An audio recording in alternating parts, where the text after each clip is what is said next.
शुक्रे खुदा करो महे रहमान आ गया, तकसीम करने नेमतें रमजान आ गया।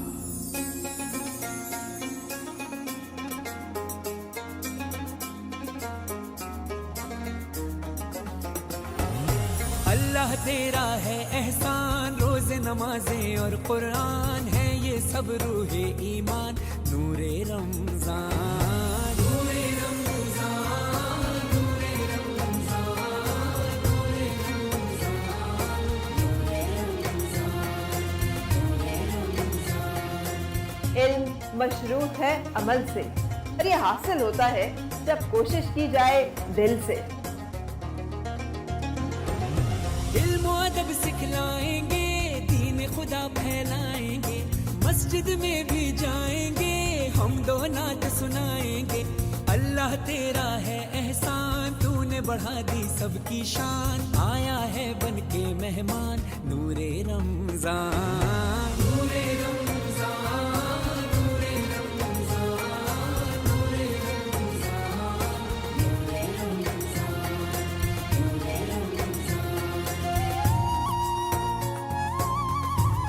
दीन इस्लाम मोहब्बत का पयाम, अल्लाह का इनाम, खालिक का है पैगाम। कैसी हवाएं इश्क चली, खत्म हुई नफरत दिल की, बांट रहे हैं प्यार सभी, सहरी हो या अफ्तारी। अल्लाह तेरा है एहसान, एक हुए सारे इंसान, सज गए घर घर दस्तरखान, नूरे रमजान नूरे रमजान नूरे रमजान नूरे रमजान नूरे रमजान।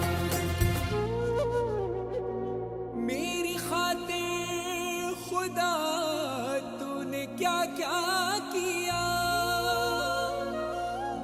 तूने खुशियों से दामन मेरा भर दिया।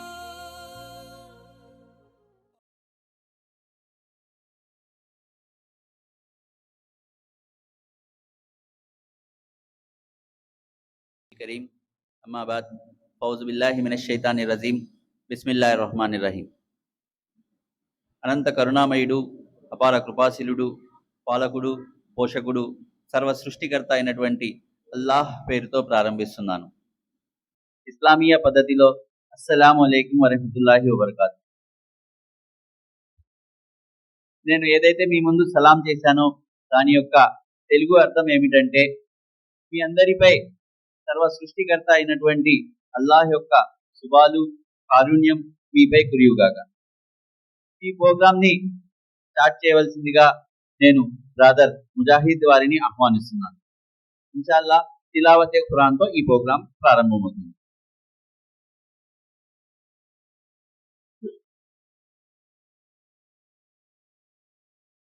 अस्सलामु अलैकुम वरहमतुल्लाहि वबरकातुहू। أعوذ بالله من الشيطان الرجيم. بسم الله الرحمن الرحيم. يا أيها الذين آمنوا كتب عليكم الصيام كما كتب على الذين من قبلكم لعلكم تتقون. أياما معدودات، فمن كان منكم مريضا أو على سفر فعدة من أيام أخر، وعلى الذين يطيقونه فدية طعام مسكين، فمن تطوع خيرا فهو خير له، وأن تصوموا خير لكم إن كنتم تعلمون. شهر رمضان الذي أنزل فيه القرآن هدى للناس وبينات من الهدى والفرقان فمن شهد منكم الشهر فليصم ومن كان مريضا أو على سفر فعدة من أيام أخر يريد الله بكم اليسر ولا يريد بكم العسر ولتكملوا العدة ولتكبروا الله على ما هداكم ولعلكم تشكرون. الله العظيم. అనంత కరుణామయుడు అపార కృపాశీలుడు అయిన అల్లాహ్ పేరుతో ప్రారంభిస్తున్నాను. విశ్వసించిన ప్రజలారా, ఉపవాసం మీకు విధిగా నిర్ణయించబడింది. ఏ విధంగా మీకు పూర్వం ప్రవక్తలను అనుసరించే వారికి కూడా విధించబడిందో, దీనివల్ల మీలో భయభక్తులు జనించే అవకాశం ఉంది.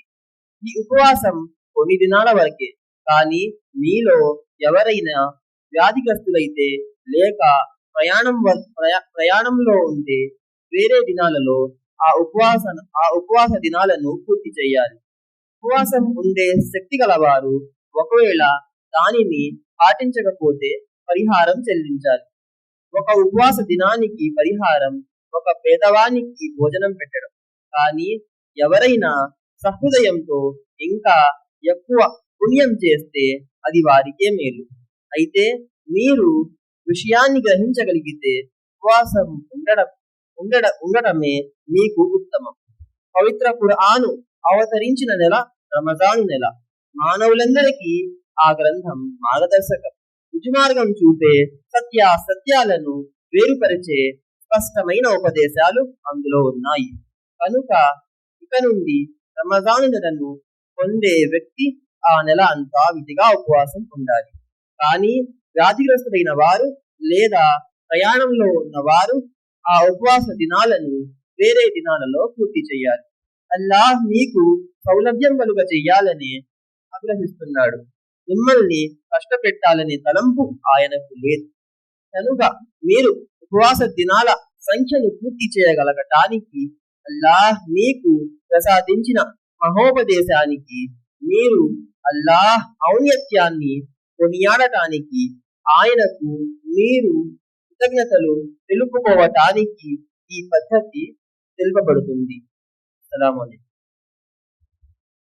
జజాకల్లాహు ఖైర్. ప్రోగ్రామ్ ని ముందుకు సాగిస్తూ జమాతే ఇస్లామీ హింద్ విజయవాడ నార్త్ అధ్యక్షులైనటువంటి జనాబ్ జహీరుద్దీన్ గారిని వేదిక మీదకి రావాల్సిందిగా కోరుతున్నాను.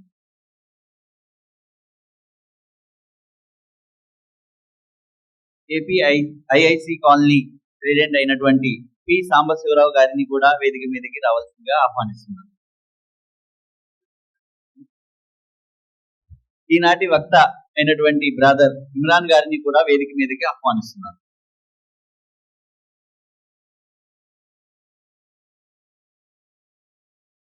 మస్జిదే కౌసర్ ఇమాం और ఖతీబ్ అయినటువంటి మౌలానా అబ్దుల్ సత్తార్ గారిని కూడా వేదిక మీదకు ఆహ్వానిస్తున్నాను.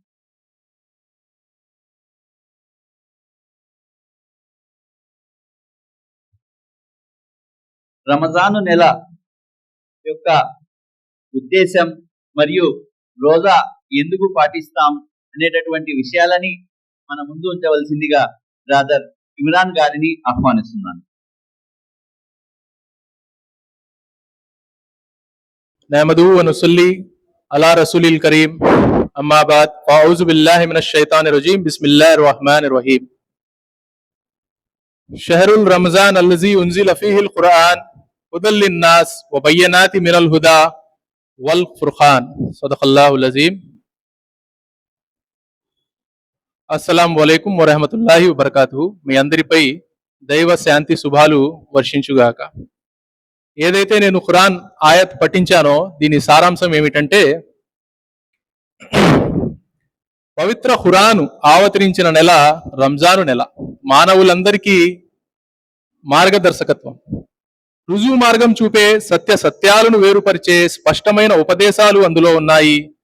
కనుక ఇక నుండి రంజాను నెలను పొందే వ్యక్తి ఆ నెల అంతా విధిగా ఉపవాసం ఉండాలి. ఫస్ట్ ఆఫ్ ఆల్ మనందరికీ ఇక్కడ రంజాను అంటే ఏంటో, దాని అర్థం ఏంటో తెలియాలి. రంజాను అంటే ఏ విధంగా అయితే ఇంగ్లీష్ క్యాలెండర్ లో మనకి 12 నెలలు ఉంటాయి, జనవరి టు డిసెంబర్. అదే విధంగా ఇస్లామిక్ క్యాలెండర్ లో కూడా 12 నెలలు ఉంటాయి. మొహర్రం నుంచి స్టార్ట్ అయ్యి జిల్ హిజ్జా జిల్ ఖైదాకి అది ఎండ్ అవుతాయి, 12th మంత్కి ఎండ్ అవుతాయి. ఈ 12 నెలల్లోనే ఒక నెల పేరు రంజాన్ నెల. కానీ ఈ నెలకి ఎందుకు ఇంత ప్రాముఖ్యత వచ్చింది, ఎందుకు ఇంత విశిష్టత వచ్చిందంటే ఈ నెలలో ఖురాను గ్రంథం అవతరింపబడింది. అందువల్ల దీనికి ప్రాముఖ్యత వచ్చింది. ఎవరు ఈ గ్రంథాన్ని అవతరింపజేశాడు అంటే నన్ని, మిమ్మల్ని అందరినీ, ఈ భూమిని, ఆకాశాన్ని, ఈ సృష్టిని, ఈ సముద్రాలని, ఈ అడవులని, జంతువులని, ఏదైతే ఉన్నాయో యూనివర్స్ ని, ఆ సృష్టికర్త ఎవరైతే ఖురాన్లో ఏ విధంగా వచ్చిందంటే భూమిని పాన్పుగాను ఆకాశాన్ని కప్పుగాను ఉంచి పైనుండి వర్షాన్ని కురిపించి తద్వారా మీకు పంటలను పండించి మీకు ఉపాధి కల్పిస్తున్న ఆ దేవుడు, ఆ సృష్టికర్త ఎవరైతే మీ మాతృ గర్భాలలో మీ ఎముకలను జోడించి వాటికి మాంసపు కండలను జోడించి మీ చెవి ముక్కు ఏదైతే మిమ్మల్ని నిర్మించాడో ఆ సృష్టికర్త ఆ నెలలో అవతరింపజేశాడు ఈ ఖురాన్ గ్రంథాన్ని. ఎవరిపై అవతరింపజేశాడు అంటే మహాప్రవక్త, దైవ ప్రవక్త, అంతిమ దైవ ప్రవక్త మొహమ్మద్ సల్లల్లాహు అలైహి వసల్లంపై అవతరింపజేశాడు. దైవవాణి, దైవదూత చే ఆ అంతిమ దైవ ప్రవక్త మొహమ్మద్ సల్లల్లాహు అలైహి వసల్లంపై అవతరించింది ఈ గ్రంథం. సందర్భానుసారం అవతరించింది. సందర్భానుసారం అంటే ఏమిటంటే ఆయన యొక్క జీవిత కాలంలో ఈ గ్రంథం అవతరింపబడింది. ఆయన 63 సంవత్సరాలు ఈ భూమి మీద ఉండడం జరిగింది. అందులో 40వ ఏట ఆయనకి ప్రవక్తగా దేవుడు నియమించాడు. ఈ 23 సంవత్సరాలు ఏదైతే స్పాన్ ఆఫ్ 23 ఇయర్స్ లో ఈ ఖురాను గ్రంథం అవతరించడం మొదలెట్టింది. రంజాన్ నెలలో ఈ గ్రంథం మొదలైందనమాట. మీకు ఎగ్జాంపుల్ గా చెప్పాలంటే ఆయన యొక్క జీవితంలో ఎటువంటి నష్టాలు గాని, కష్టాలు గాని, సంతోషాలు గాని, యుద్ధాలు గాని ఏ విధంగా ముందుకు పోవాలన్నది ఈ ఖురాను గ్రంథం ఆయనకు దిశానిర్దేశం చేస్తూ ముందుకెళ్ళిందనమాట. ఫర్ ఎగ్జాంపుల్ దేవుడి రూపురేఖలు ఏంటి, ఆయన ఎలా ఉంటాడు, ఏ విధంగా దేవుడు ఉంటాడు, ఆయన మాకు ఎలా కనపడతాడు అని అప్పటి ప్రజలు అడుగుతుంటే అప్పుడు ఖురాను గ్రంథంలో సూరే ఇఖ్లాస్ లో చెప్పబడింది, ఖుల్ హువల్లాహు అహద్ అల్లాహుస్ సమద్ లం యలిద్ వలం యూలద్ వలం యకుల్ లహు కుఫువన్ అహద్. దీని సారాంశం ఏమిటంటే ఆయన అల్లాహ్, అద్వితీయుడు. ఇక్కడ నేను అల్లాహ్ అంటే మీరు దేవుడు అని అర్థం చేసుకోండి. ఏదైతే అరబీ లాంగ్వేజ్ లో అల్లాహ్ అంటారు, ఇంగ్లీష్ లో గాడ్ అంటారు, ఇక్కడ తెలుగులో దేవుడు అంటారు. అదే విధంగా అరబ్బీలో అల్లాహ్ అని ఉంటుంది. ఖురాను గ్రంథం అరబ్బీలో అవతరించడం వల్ల ఇక్కడ అల్లాహ్ అనే పదం వాడబడతా ఉంటుంది. ఓకే, దీని యొక్క సారాంశం ఏంటంటే ఆయన అల్లాహ్ అద్వితీయుడు, నిరపేక్షాపరుడు, ఎవరి ఆధారము, ఎవరి అక్కరా లేనివాడు. అందరూ ఆయనపై ఆధారపడేవారే. ఆయనకు సంతానం ఎవరు లేరు, ఆయన కూడా ఎవరి సంతానము కాడు. ఆయనకు సరి సమానులు ఎవరూ లేరు. ఈ విధంగా దేవుడు ఈ విధంగా ఉంటాడు అని చెప్పి ఖురాన్లో చెప్పబడింది. ఆయన ఎవరి సంతానం కాదు, ఆయనకు ఎవరి సంతానము లేదు, ఆయన ఎవరి అక్కరా లేనివాడు, ఆయనకి ఎవరు భాగస్వాములు ఎవరు లేరు. ఇదే విధంగా మనకు ఖురాన్ తెరవంగానే సూరే ఫాతిహా అని చెప్పి మొదలవుతుంది. ఒక పేజ్ ఉంటుంది సూరే ఫాతిహా. ఆ సూరే ఫాతిహాలో మానవుడు దేవుడిని అర్థించుకునే విధంగా విన్నవించుకునేటట్టు ఉంటది. ఏమని ఉంటది?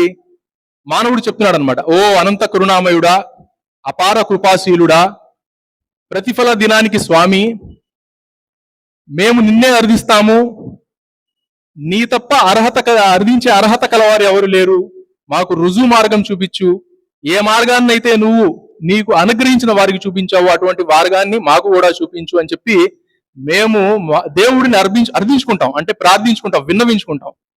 దానికి సమాధానంగా ఆ ఒక్క పేజీకి సమాధానంగా మిగతా 448 పేజెస్ ఉంటాయి. దేవుడు మాకు రుజువు మార్గాన్ని చూపిస్తాడనమాట. మీరు ఏ విధంగా మీ యొక్క జీవితాలలో ముందుకు వెళ్ళాలి అనేది మనకు చూపిస్తాడు. దాంట్లో నుండి కొన్ని పాయింట్స్ నేను ఖురాన్ గ్రంథంలో నుంచి రాసుకొచ్చాను, అది మీ ముందుకు పెడుతున్నాను. ఈ ఖురాన్లో ఏముంది? ఈ ఖురాన్లో అనాథల ఆస్తిని తినకండి, వాళ్ళని రక్షించండి అని ఉంది. తల్లిదండ్రుల ఎడల సద్భావంతో మెలగండి, బంధువులు, నిరుపేదలు, పొరుగువారు, మిత్రులు, బాటసారులు వీరందరితో ఉదార స్వభావంతో మెలగండి అని ఉంది. ఇంకా ఖురాన్లో ఎటువంటి మార్గదర్శనం చేస్తుందంటే, ఖురాన్ మీ వ్యక్తిగత జీవితం గురించి మీకు ఆ మార్గదర్శనం చేస్తుంది. అంటే మీ వ్యక్తిగతం, మీ ఇంట్లో జీవితం గురించి కూడా అది మార్గదర్శకత్వం చేస్తుంది. మీరు ఏ విధంగా పరిశుద్ధ జీవితం గడపాలి, ఏ విధానాలు ఆచరిస్తే మీ జీవితం సాఫల్య పదంలో పయనిస్తుంది, ఏ పద్ధతిలో అనుసరిస్తే మీ వ్యక్తిత్వ వికాసానికి నష్టం జరుగుతుంది, ఏ వ్యక్తిత్వ వికాసానికి మీరు అవలంబించిన మార్గాలేవి, మీ వ్యక్తిత్వ వికాసానికి మీరు అవలంబించవలసిన మార్గాలేవి, మీరు ఒక పరిపూర్ణ మానవుడిగా, మానవతావాదిగా రూపొందించాలంటే ఏం చేయాలి, ఇవన్నీ ఖురాన్ చెప్తుంది. అదే విధంగా మీ సామాజిక జీవితం గురించి కూడా ఖురాన్ చెప్తుంది. మీ సామూహిక జీవితం ఎలా ఉండాలి, మీ కుటుంబ జీవితం ఎలా గడపాలి, దేశం ఎలాంటి సూత్రాల ప్రాతిపదికగా నడవాలి, దేశం నడిచే విధానం కూడా ఈ ఖురాన్ చూపిస్తుంది. అదే విధంగా మీ సామాజిక జీవన వ్యవస్థ, మీ చట్టాలు ఎలా ఉండాలి, ఏ మార్గంలో మీరు ఉపాధి సమకూర్చాలి, మీ యొక్క ఉపాధి ఏ విధంగా ఉండాలి, ఏ మార్గంలో ధనం ఖర్చు పెట్టాలి, అదే విధంగా చివరకు చెట్లు, చేమలు, పశుపక్ష్యాలు వగైరా దైవం ప్రసాదించిన ప్రతి అనుగ్రహం పట్ల మీ వైఖరి ఎలా ఉండాలి. మానవుని జీవితంలో సకల రంగాల్లో ఖురాను మానవుడికి ప్రతి రంగాల్లోనూ అది మార్గదర్శకత్వం చేస్తుంది. సామూహికంగా, సామాజికంగా, పొలిటికల్ గా ప్రతి విషయంలోనూ ఈ ఖురాను గ్రంథం మార్గదర్శకత్వం చేస్తుంది. అంటే అదే విధంగా దైవ ప్రవక్త కూడా ఆయన జీవిత కాలంలో ప్రతి రంగాల్లోనూ ఆయన ఉన్నారు. ఆ ప్రతి రంగాల్లోనూ ఆయనకు ఎదురయ్యిన కష్టాలు, నష్టాలు ఏదైనా సరే ఈ ఖురాను మార్గదర్శకత్వం చేసే విధంగానే ఆయన తన జీవితాన్ని నడిపారు. ఆయన జీవితంలో యొక్క ఏదైతే అవతరింప జరిగిందో అదే ఖురాన్ గ్రంథం. ఇదంతా ఏంటంటే 23 years లో జరిగిందనమాట. మీకు ఇంకోటి, ఈ గ్రంథంలో ఇది దైవం తరపున, అంటే మిమ్మల్ని సృష్టించిన ఈ దైవం చే వచ్చిన గ్రంథం కాబట్టి ఆయనకే తెలుసు ఏ విధంగా మమ్మల్ని జీవితం ముందు నడిపితే మన ఇహపర లోకాల్లో సాఫల్యం కలుగుతుందో ఆయనకే తెలుసు. మమ్మల్ని అలా నడిపించేందుకే ఆయన మాకు ఈ గ్రంథం ఇవ్వడం జరిగింది. మీకు ఫర్ ఎగ్జాంపుల్ మనం ఇప్పుడు సాఫల్యం పొందాలి, ఇక్కడ ధరణిలోను మరియు ఇహపర లోకాల్లో సాఫల్యం పొందాలి. మీకు ఎగ్జాంపుల్ గా ఒక ఇంజనీర్ విద్యార్థిని తీసుకోండి. ఆ విద్యార్థి ఎంసెట్ లో మంచి మార్కులు వచ్చి తర్వాత IIT అని ట్రిపుల్ అని ఏదో సంథింగ్ చేసి ఆ తర్వాత అతనికి మంచి చదువు, అతనికి మంచి బోధన అవన్నీ కలిగితేనే ఒక మంచి ఇంజనీరింగ్ అవుతాడు, అతనికి ఒక సర్టిఫికేట్ దొరుకుద్ది ఇంజనీరింగ్ గా. అదే విధంగా మమ్మల్ని సృష్టించిన ఈ సృష్టికర్త యొక్క బోధన ఇది చదివి వీటిని పాటిస్తేనే మనం ఇహపర లోకాల్లో సాఫల్యం ఖచ్చితంగా మాకు ప్రాప్తం అవుతుంది, లేదా మాకు నష్టం కలుగుతుంది. అదే విధంగా ఇప్పుడు ఈ సృష్టికర్త నుంచి వచ్చిందని చెప్తున్నాను కదా నేను. మీకు ఫర్ ఎగ్జాంపుల్ ఒక లెటర్ వచ్చింది, అది బెంగాలీనో తమిళ్లోనో ఏదో మీకు తెలియని భాషలో ఒక లెటర్ వచ్చింది. ఆ లెటర్ని మీరు ఏం చేస్తారు, తెలిసిన వాడి దగ్గరికి తీసుకెళ్లి చదివిస్తారు, ఇందులో ఏముందో మాకు చెప్పండి అని చెప్పి. అదే విధంగా ఈ ఖురాను గ్రంథం అరబ్బీ భాషలో వచ్చింది, మనకు తెలియని భాష. కానీ ఇప్పుడు ప్రస్తుతం ఏంటంటే మనకు తెలుగు భాషలో ఇది లభిస్తుంది. అలాంటప్పుడు మాకు ఒక లెటర్ వస్తే తహతహలాడతాం, ఏముందో దీంట్లో మా గురించి నష్టం ఉందో లాభం ఉందో తెలుసుకునే ప్రయత్నం చేస్తాం. మమ్మల్ని సృష్టించిన ఆ సృష్టికర్త తరపు నుండి వచ్చిన లెటర్ గురించి, ఈ ఖురాన్ గురించి చదివే కర్తవ్యం, బాధ్యత మాపై ఉంది. కావున ఖచ్చితంగా ఖురాన్ అన్నది చదవాలి, అర్థం చేసుకోవాలి. ఇదే విధంగా ఖురాన్ లో ఇంకా దేవుడు ఏం చెప్తున్నాడంటే, ఇది శుభాల కల గ్రంథం కావున దీనిని మీరు అనుసరించండి, భయభక్తుల వైఖరి అవలంబించండి, మీరు కరుణించడం సాధ్యం కావచ్చు. ఇది ఖురాన్ యొక్క ఇంట్రడక్షన్. ఓకేనా? దీని తర్వాత మనం ఈ రంజాన్ నెలలో ఈ ప్రాముఖ్యత వచ్చింది ఖురాన్ వల్ల, ఇది ఒక పాయింట్ అయిపోయింది. సెకండ్ పాయింట్ ఏంటంటే, ఈ నెలలో మనం ఉపవాసాలు ఉంటాం, విధిగా ఉపవాసాలు అంటే విధి అంటే ఖచ్చితంగా ఉండాలన్నమాట. మీకు పూర్వం వారిపై కూడా ఈ ఉపవాసాలు ఉండబడ్డాయి. ఖురాన్ లో ఏ విధంగా తెలుపబడుతుందంటే, యా అయ్యుహల్లజీనా ఆమను కుతిబ అలైకుం ముస్సియాము కమా కుతిబ అలల్లజీన మిన్ ఖబ్లికుం లఅల్లకుం తత్తఖూన్. ఇది ఖురాన్ వాక్యం. ఇది తెలుగులో అనువాదం ఏంటంటే, దీనిది ఉపవాసం మీకు విధిగా చేయబడింది మీలో భయభక్తులు జనించడానికి. అదేంటండి మీరు ఉపవాసం ఉంటే మీకు భయభక్తులు ఏ విధంగా జనిస్తాయి అన్న ప్రశ్న మీకు రావచ్చు. లాజికల్లీ ఏంటంటే ఉపవాసం అంటే ఏంటంటే ఒక ప్రార్థన. ఇప్పుడు మేము నమాజ్ చేస్తున్నాం, ప్రార్థన చేస్తున్నాం, ప్రేయర్ చేస్తున్నాం. మనం ఏదైనా తప్పు చేస్తాం ప్రార్థన చేస్తున్నప్పుడు? మనం చేయం కదా. దేవుడి ముందు నుంచొని మనం ఏం చేస్తాం? ఏ తప్పు చేయం. చెడు చూడము, చెడు మాట్లాడము, అబద్ధం చెప్పము, మోసం చెప్పము, ఎటువంటి చెడు చేయం. అలాగే ఉపవాసం అన్నది ప్రార్థన, ఒక ఇబాదత్. చెడు చూడము, చెడు చేయము. ఉపవాసం అన్నది ప్రార్థన. దేవుడు ఏంటంటే ఈ ఉపవాసంతో మిమ్మల్ని ఒక చెడు నుంచి తప్పించుకునే ఒక దృఢ సంకల్పాన్ని మీలో తయారు చేయదలిచాడు. మీలో భయభక్తులు ఈ విధంగా జనిస్తాయి. మీరు ఏ విధంగా అయితే ప్రార్థన చేస్తున్నప్పుడు చెడు చేయరో, అదే విధంగా ఉపవాసం ఉండి కూడా మీరు చెడు చేయరు. అది మీకు దేవుడు నేర్పిస్తాడు అనమాట. దాంతో ఏంటంటే మీకు ఒక దృఢ సంకల్పం ఏర్పడుతుంది, చెడు వైపు మళ్ళకుండా ఉండడానికి. మన ముందు పరిశుద్ధమైన నీళ్లు ఉంటాయి, ఏమండి, పవిత్రమైన నీళ్లు ఉంటాయి. కానీ దేవుడు ఒక సమయాన్ని మాకు చెప్పాడు, ఈ సమయంలో మీరు తాగకూడదు అని చెప్పి. మా ముందు ఉండి కూడా మేము అవి తాగము. ఎందుకంటే దేవుడు చూస్తున్నాడు అనే భయభక్తులు, ఆయన ఏదైతే చేయాలనుకున్నాడో మా మీద, ఆ భయభక్తులు మాకు జనించాయి కాబట్టి మేము త్రాగము. కానీ మళ్ళీ అదే దేవుడు మాకు టైం అయిపోయింది ఇప్పుడు తాగు అంటే మేము తాగేస్తాం ఆ నీళ్లు. ఏమైంది ఇప్పుడు? లాజికల్ గా మీకు అర్థమవుతుందా? భయభక్తులు జనించాయి ఈ ఉపవాసం ద్వారా. ఈ భయభక్తులు చెడు నుంచి మమ్మల్ని నివారిస్తాయి అన్నమాట. మంచి వైపు మమ్మల్ని తీసుకెళ్తాయి. మంచి వైపు స్థిరత్వం, చెడు నుంచి కాపాడుకునే స్థిరత్వం మనకు ఉపవాసం నేర్పుతుంది. అదే విధంగా సోదరులారా, మానవుణ్ణి సంస్కరించడం ఎంతో కష్టం, కానీ అతనికి చెడగొట్టడం చాలా సులువు, ఈజీ. సంస్కరించడం చాలా కష్టం, చెడగొట్టడం చాలా ఈజీ.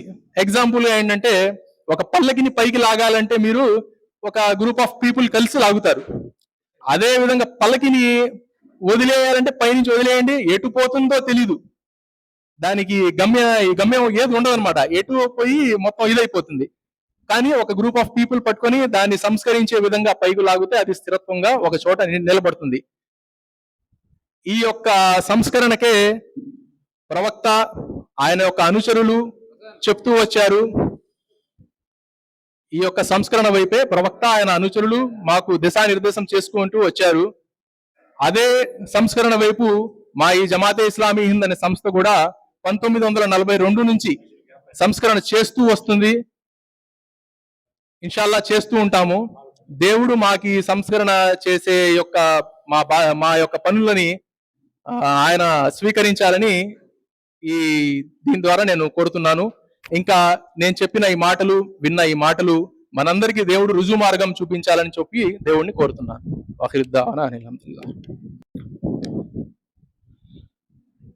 అల్లా యొక్క శాంతి, కరుణ, కటాక్షాలు మీ అందరి మీద వర్షంలాగా కురవాలని దైవాన్ని ప్రార్థిస్తూ నా ప్రసంగాన్ని మొదలెడుతున్నాను. ఇప్పుడు ఇమ్రాన్ సోదరుడు చాలా మంచి మాటలు చెప్పారు. నేను 3 పాయింట్ల గురించి మీ ముందు మాట్లాడతాను. ఒకటి ఏంటంటే దైవం ఎవరు, ఎలా ఉంటాడు, ఖురాన్లో ఎలాగుంది, వేరే గ్రంథాల్లో ఏ విధంగా ఉంది. రెండో విషయం ఏంటంటే, ఆయన పరిచయం చేస్తాం కోసం యహలోకంలోకి దైవ ప్రవక్తల యొక్క పరంపర ఎలా ఉంది, పరలోకం అంటే ఏంటి. ఈ 3 విషయాల గురించి నేను అలా తలుస్తే మీ ముందు క్లుప్తంగా ఉంచడానికి ట్రై చేస్తాను ఇన్షాల్లా. ఫస్ట్ ఏంటంటే, దైవం ఎవరు. ఇప్పుడు ఇమ్రాన్ గారు చెప్పిన మాటలో వలం యకుల్లహు కుఫువన్ అహద్, దైవం లాంటి వాళ్ళు లోకంలో ఎవరు లేరు అని ఉంది. ఇప్పుడు మనందరం ఇక్కడికి వచ్చాం, మసీదులో ఏదో ఒక విగ్రహం లాంటిది, ఏదో దైవం అనేది ఉండాలి కదా, మరి ఇక్కడ లేదు కదా, ఒక అనుమానం మనకి కలగొచ్చు. కానీ ఖురాన్లో ఏముందంటే వలం యకుల్లహు కుఫువన్ అహద్ అని ఉంది. దైవం లాంటి వాళ్ళు లోకంలో ఎవరు లేరు కాబట్టి ఆయన రూపురేఖల్ని మనం సృష్టించలేదు అనేది మనకి అర్థమవుద్ది ఖురాన్లో. అలాగే వేరే గ్రంథాల్లో ఆ దైవం గురించి ఎలాగుంది, వేదాల్లోకి వెళ్ళాం మన. ఉదాహరణకి మతస్య ప్రతిమ ఆస్తి అని ఉంది. దేవుడికి ప్రతిమ కానివ్వండి, ప్రతిరూపం కానీ లేదు అని గ్రంథాల్లో స్పష్టంగా తెలియజేయబడింది అన్నమాట. ఆ దైవాన్ని మరి చూసే శక్తి ఉందా అంటే, వేదాల్లో ఏముందంటే నసందృశే తిష్టతి రూపమస్య నచక్షుత పశ్చతి కశ్చనైనం అని ఉంది. మానవ యొక్క చూపుతో ఇంద్రియాలతో చూసే శక్తి లేదు అని ఉంది. దేవుడు సృష్టించిన సృష్టిటాల్లోని కరెంట్ ఉదాహరణకి ఊరు ఎలా ఉందని చూస్తే మనం తట్టుకోలేము. దేవుడు సృష్టించిన సూర్యుడి యొక్క సూర్యరశ్మి ఎక్కువ అవుతే మనం తట్టుకోలేము.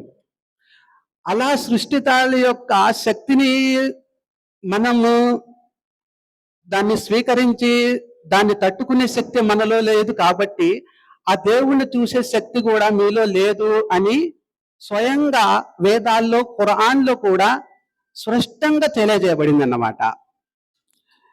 అలాగే ఇంకో చోట ఏముందంటే ఖురాన్లో అఫమై యకులు కమల్లా యకులు అఫల తాకిలూన్ అని ఉంది చోట.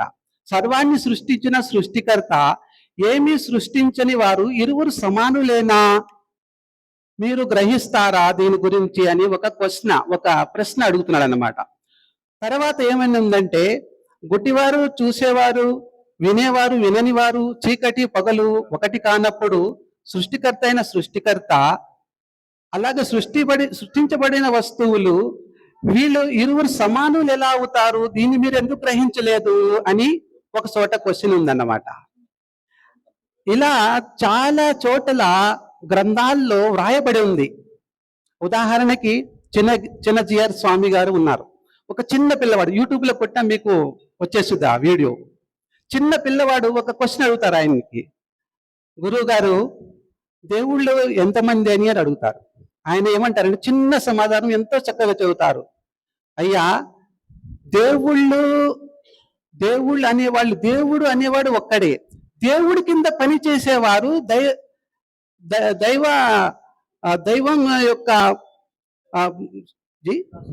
దైవం యొక్క దాసులు అని ఉంది. అలా ఎంతో మంచి సమాధానం చెప్తారనమాట. దైవ దూతలు వేరు, దైవం వేరు, దైవం కింద పనిచేసేవారు వేరు అని ఉంది. దైవం కింద పనిచేసేవారు మొత్తం కూడా మానవులే అని ఉంది. ఆ దైవం గురించి తెలియచేసిన వాళ్ళు మానవులే అని చాలా మంచిగా ఆయన వివరంగా చెబుతారు. అలాగే గరికపాటి వారి గారి ప్రసంగం కూడా మీరు వింటే దాంట్లో కూడా దైవం ఒక్కడే, దైవం కింద పనిచేసే వాళ్ళ మొత్తాన్ని కూడా మానవులు లేకపోతే సృష్టించబడిన వస్తువులు ఇవన్నీ కూడా ఒక పద్ధతి ద్వారా లోకంలో మనం చూస్తాము అని స్పష్టంగా తెలియచేయబడింది అన్నమాట. ఖురాన్లో ఇంకో చోట ఏముందంటే ఓ ఇలాహు వాహిద్ లా ఇలాహ ఇల్లాహు రహమాను రహీం అని ఉంది. మీ దేవుడు ఒక్కడే, ఆ కరుణామయుడు కృపాశీలుడు తప్ప మరొక దేవుడు లేడు అని ఉంది. ఇంకో చోట వేదాల్లో ఏముందంటే ఏకం బ్రహ్మ ద్వితీయో నస్తేన కించన అని ఉంది. వేదాల్లోకి వెళ్తే బ్రహ్మం అంటే సృష్టికర్త అని అర్థం అన్నమాట. మిమ్మల్ని సృష్టించిన సృష్టికర్త ఒక్కడే, ఆయన తప్ప వేరే సృష్టికర్త లేడు అని స్పష్టంగా వేదాల్లో చాలా చోట్ల కూడా తెలియజేయబడింది అనమాట. ఇంకో చోట ఏముందంటే కృష్ణుల వారు అర్జునుల వారికి చెబుతారనమాట. అనన్యా చిత్తామంతో మామ్య జనం పర్యుపాసతే తేషాం నిత్యాభియుక్తానాం యోగక్షేమం మహామ్యహం అంటారు. అర్జున నువ్వు ఒకే దేవుణ్ణి స్మరించు, యోగక్షేమం దాంట్లోనే ఉంది నీకు అని అంటారు. రాముల వారు బాణం ఇలా తీసుకుని చూసినా సరే ఆ దైవం సర్వీస్ పరుడు.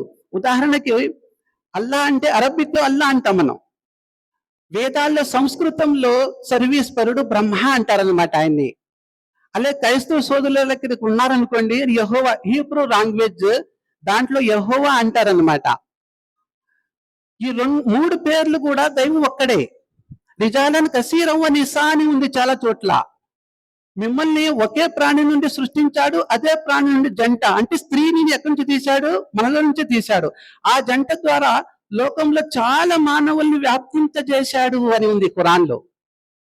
స్త్రీలని పురుషులని ఒకే జంట ద్వారా మిమ్మల్ని పుట్టించాడు, ఆ జంట ద్వారానే ప్రపంచంలో అంటే మనం అందరం ఒక్క తల్లిదండ్రుల సంతానం ఉంది.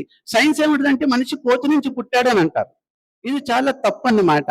కోతి నుంచి కోతులే పుడతాయి కానీ మనుషులు పుడుతున్నారండి, ఇది చాలా తప్పు. గ్రంథాల్లో ఏముందంటే మీరు మానవులు, ఆది మానవుడైన ఆదాం సంతానం అని ఉంది. ఆ సంతానం ద్వారానే లోకంలో మీకు వ్యాపింపజేశాను అని అంటున్నాడు. మరి ఈ దైవం ఏ గ్రంథాల్లో చూసినా చాలా వివరణలు ఉన్నాయి. ఖురాన్లో, వేదాల్లో చాలా పండితులు కూడా ఏమి కూడా తేడా లేకుండా, వ్యత్యాసం లేకుండా ఒకే దైవం గురించి చెబుతారు. చాలా చోట్ల మీరు రీసెర్చ్ చేసినా సరే అదే ఉంటది. ఆరాధించే పద్ధతులు వేరుగా ఉంటాయి, కానీ దైవం ఒక్కడే ఉంటారన్నమాట. ఇది మనం గ్రహించాలన్నమాట. రెండో విషయం ఏంటంటే, ఆ దైవాన్ని పరిచయం చేపించడం కోసం వచ్చిన మనుషుల్లో నుంచి ఒక వ్యక్తిని ఎన్నుకున్న ఆయన దైవ ప్రవక్త అంటారనమాట.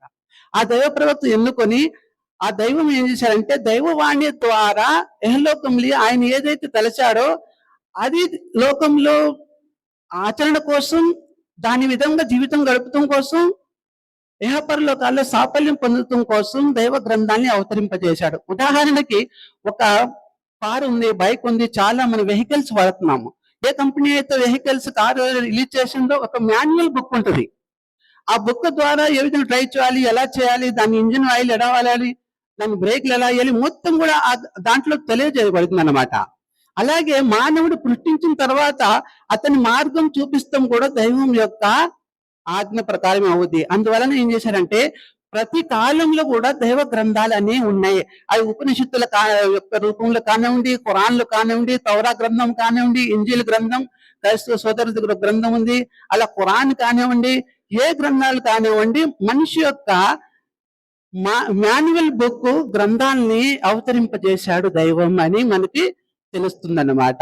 వాళ్ళు ఏంటంటే ఏదో ఒక జాతిలో మానవులు కాకుండా పంపిస్తే దైవం ఏమంటున్నాడంటే, సర్వీస్ పరుడు యెహోవా అల్లా ఏమంటున్నాడంటే, మానవుడు కొద్దిగా మాట్లాడి ఆచరణ చేపించి నడిచి మానవుల దగ్గర చూపించే యొక్క స్పెషాలిటీస్ ఉంటది, లేకపోతే ఉండదు. అందువలన మానవుల్లో నుంచి మంచి వ్యక్తిని ఎన్నుకొని దైవ గ్రంథాన్ని పంపించి జీవితాన్ని గడిపి మార్గదర్శకుని చూపించిన వాళ్ళని ఋషులు, పరమాత్ములు, వలీలు, ప్రవక్తలు, స్వాములు అని అంటారు. వీళ్ళందరూ కూడా దైవం గురించి పరిచయం చేసే వాళ్ళే కానివ్వండి, స్వయంగా నేను దైవం అని చెప్పుకునే వాళ్ళు ఎవరు లేరు అని మనకి అర్థమవుతుంది. ఎక్కిరాల భరద్వాజ శ్రీ సాయి లీలామృతం అని ఒక చిన్న పుస్తకం రాశారు. దాంట్లో ఏమని ఉందంటే, సాయిబాబా గారు ఎప్పుడు కూడా నేను దేవుడు నన్ను ఆరాధించండి అని ఎక్కడ కూడా అనలా. ఆ దేవుడు ఒక్కడే, ఆయన్ని ఆరాధించండి అని. గోకుల దగ్గర భిక్షమెత్తి ఆయన పాపాలను క్షమింపజేశాడు కానివ్వండి, నేను దైవం నా ముందు మొక్కండి, నేనే మిమ్మల్ని రక్షిస్తాను, కాపాడుతానని ఎప్పుడు కూడా ఆయన చెప్పలేదు. అలాగే గ్రంథాల్లో మొత్తం కూడా చూస్తే కూడా దైవ ప్రవక్తలు ఒక మార్గాన్ని మనకు చూపించారు. ఋషులు ఆయన ధ్యానించే పద్ధతులను చూపించారు, ఆయన ఆరాధించే పద్ధతులను చూపించారు, ఆయన పూజించే పద్ధతులను చూపించారు కానివ్వండి. మమ్మల్ని పూజించి మమ్మల్ని ఆరాధించండి, మీకు సాఫల్యం చూపిస్తామని ఎవ్వరు కూడా అనలేదు. ఇది మనం గ్రహించాలి. అట్లాగే చిట్ట చివరి ప్రవక్త ముహమ్మద్ సల్లల్లాహు అలైహి వసల్లం గారు కూడా లోకంలోకి వచ్చారు. ఆయన కూడా మార్గదర్శకులు చూపించారు. ఆయన మీద ఖురాన్ అవతరించిన నెల మన సోదరులు ఇమ్రాన్ గారు చెప్పారు, మీకు రంజాన్ నెలలో ఖురాన్ అవతరింపించింది కాబట్టి ఆ యొక్క సంతోషంలో మేము ఒక్కళ్ళమే కాదు పండుగ చేసుకోవాల్సింది. మనమందరం ఒక తల్లిదండ్రుల సంతానమే. మనం విభజించబడ్డాం కానివ్వండి, దేవుడు మనల్ని విభజించలేదు. ఆ మాటను మీ అందరం గుర్తు చేస్తాం కోసం మనందరం ఒక చోట వచ్చి ఉపవాసం చెల్లిస్తూ మన సోదరులు కూడా ఉండాలి అన్న భావనతో మనందరం ఒకటి అని తెలియజేస్తాం కోసం మనం ఈ విందు ఏర్పాటును కూడా చేశామన్నమాట. మూడో విషయం ఏంటంటే పరలోకం. అసలు ఇది చాలా ముఖ్యమైనది. పూజలు చేస్తారు, పునస్కారాలు చేస్తారు, స్నానాలు చేస్తారు, వస్త్రదానం చేస్తారు, అన్నదానం చేస్తారు, డబ్బు దానం చేస్తారు. ఇవన్నీ ఎందుకోసం చేస్తున్నాం? పుణ్యం.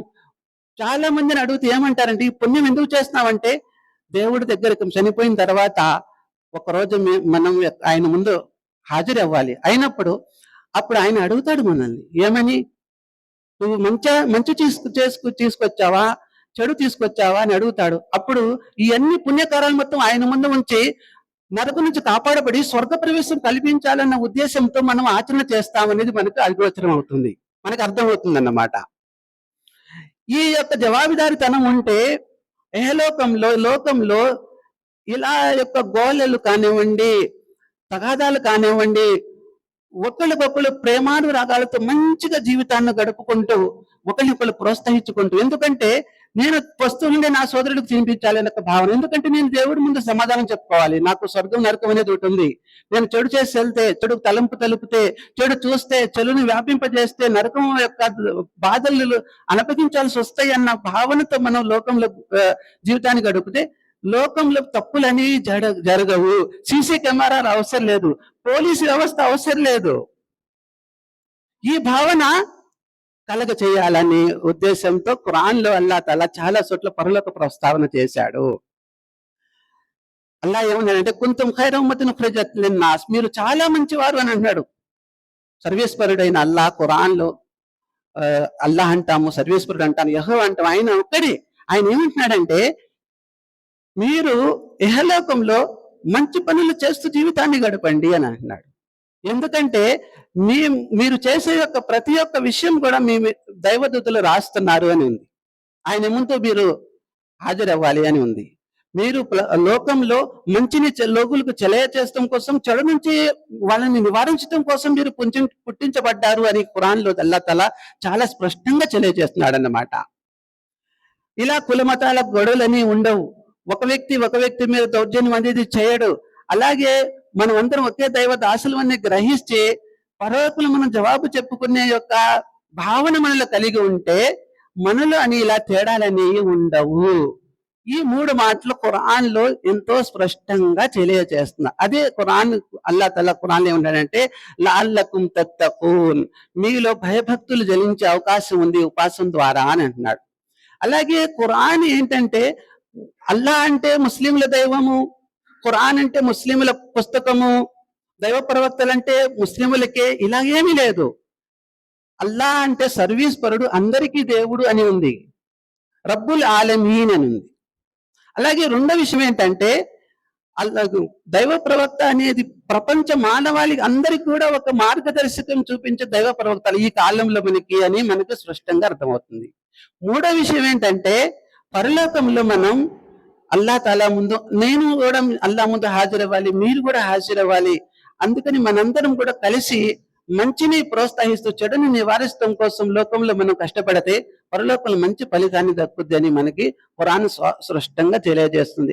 అదే మార్గదర్శకత్వం అంటే, మానవాళికి మార్గదర్శకత్వం అంటే ఈ 3 మాటల వైపు ఎక్కువగాను ఖురాన్ మనకి దారి చూపుతుందని మనకు అర్థమవుతుంది. ఈ అవకాశం ఇచ్చిన మా పెద్దలకి, అలాగే మీరందరూ కూడా ఈ విస్తార విందుకి హాజరు అయ్యి మనతో కలిసి ఉపవాస విందులో మా విరమిస్తంలో పాల్గొన్న సోదరులందరూ కూడా వాళ్ళ బిడ్డ పాప వాళ్ళ ఆయుష్ ఆరోగ్యాలు, వాళ్ళ యొక్క సంపాదన, వాళ్ళ యొక్క వ్యాపార రావదులన్నీ కూడా సుఖ సంతోషాలతో మంచిగా వర్ధిల్లుతూ జీవితాన్ని గడపాలని అల్లాహ్తో ప్రార్థన చేస్తూ నా ప్రసంగాన్ని ముగిస్తున్నాను.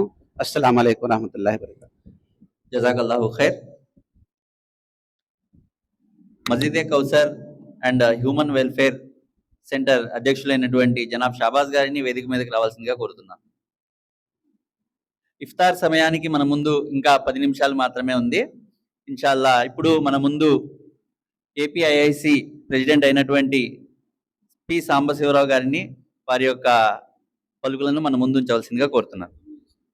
సందర్భంగా ముస్లిం సోదరులందరికీ మా కాలేజీ హృదయపూర్వక ధన్యవాదాలు ముందుగా తెలియపరుస్తున్నామండి. మా ఏపీఐసి కాలేజ్ కానీ ఆటోనగర్ కానీ ముస్లింలు వేరు, హిందువులు వేరు, లేకపోతే ఇంకొకరు వేరు అనే భావన అసలు మాలో ఏనాడు కూడా కలగలేదండి. వాళ్ళు యథార్థంగా మేము చెప్తున్నారండి. చాలా భారీ ఎత్తున ఏర్పాటు చేసాం మా కళ్యాణ మండపంలో, కాలేజ్ కళ్యాణ మండపంలో, కలాం గారి ఆధ్వర్యంలో మేమే ఏర్పాటు చేశాను. కానీ ఏదన్నా కొన్ని పరిస్థితుల వల్ల కొన్ని రోజులు మరి మధ్యలో చేయలేకపోయాను. సరే, ఈ కాలేజ్ విషయానికి వచ్చేసరికి దయచేసి నేను క్లుప్తంగానే ముగిస్తానండి, ఏం అపార్థం చేసుకోవద్దు. ఈ కాలేజ్ విషయానికి వచ్చేసరికి ఇక్కడ మసీదు ఏర్పాటు చేస్తున్నారు. ఈ పరిస్థితి ఏర్పాటు చేసేటప్పుడు దానికి కొన్ని అవంతరాలు వచ్చినాయండి. అవంతరాలు అయితే ఇబ్బందికరమైన పరిస్థితులు వచ్చినప్పుడు లతీఫ్ గారు, జబ్బర్ గారు, మన కలాం గారు, ఇంకా కొంతమంది అమీర్ గారు, వీళ్ళంతా కొంతమంది బాధ్యులందరూ దగ్గరికి వచ్చి సంవత్సరాన్ని పరిస్థితిగా ఇబ్బందిగా వచ్చింది, ఏం చేద్దామంటే ఏం చేయటం అనే ఆలోచనే లేదండి. ఈ మసీద్ అయినా హిందూ దేవాలయం అయినా ఒకటే అభిప్రాయంతో మేమందరం ఉన్నాం, మీరందరూ అట్టగా ఉన్నారు. కాబట్టి దీన్ని ముందుకు తీసుకెళ్లాల్సిందే. ఈ వచ్చిన అవంతరాన్ని ఎట్లయినా సరే ఎదుర్కొని దీన్ని పెంచేద్దామని అని చెప్పి కొంతమంది అనురాధ గారు మెయిల్ విజయవాడ మున్సిపల్ కార్పొరేషన్ ఆమె దగ్గరికి వెళ్ళి కూర్చున్నామండి. ఆమెకి సీటు రావడంలో చంద్రబాబు నాయుడు గారి దగ్గర మంద కూడా ఆమెకి సెలెక్ట్ చేయడంలో ఎంతో కొంత ఇంత పాత్ర అయిన మంద కూడా ఉందండి దాంట్లో. ఆ చొరవ మీద ఢిల్లీ అందరి దగ్గర ముస్లిం పెద్దలందరూ కూడా 10-12 మంది తీసుకెళ్లి మేము కూర్చున్నాం. ఆ పొరపాటు చేసిన వాడు టౌన్ ప్లానింగ్ సిపి వెంకటరావు అని వాడు ఆ పొరపాటు చేసింది మసీద్ దగ్గరికి వచ్చి. సరే, నేను కొంతవరకు నేను చాలా నిపుణంగా మాట్లాడతానండి.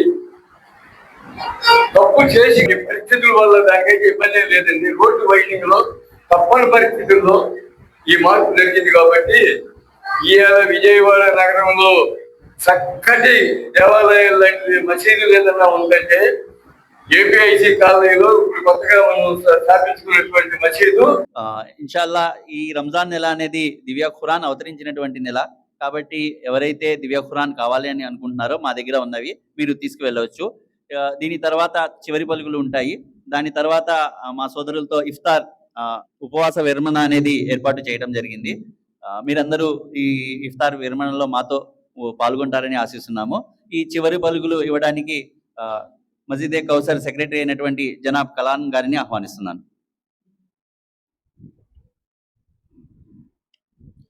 సమయం చాలా తక్కువ ఉంది కాబట్టి ఇఫ్తార్ విరమణ అనేది టైం ప్రకారం జరుగుద్ది కాబట్టి నేను క్లుప్తంగా ముగిస్తాను. వచ్చిన పెద్దలందరికీ హృదయపూర్వకంగా కృతజ్ఞతలు తెలియజేస్తున్నాను, శుభాభినందనలు తెలియజేస్తున్నాను. మసీద్ Kausar committee human welfare centre తరఫున నేను ఈ శుభాకాంక్షలు తెలియజేస్తున్నాను. కాకపోతే సమయం లేదు కాబట్టి ఎక్కువ క్లుప్తంగా చెప్తున్నాను. సరే, మీరు అందరూ వచ్చి అటు బయట ఇఫ్తార్ కోసం ఏర్పాట్లు చేసి ఉన్నాయి. మీరు మాతో పాటు ఇఫ్తార్ చేస్తారని మనవి చేస్తున్నాను.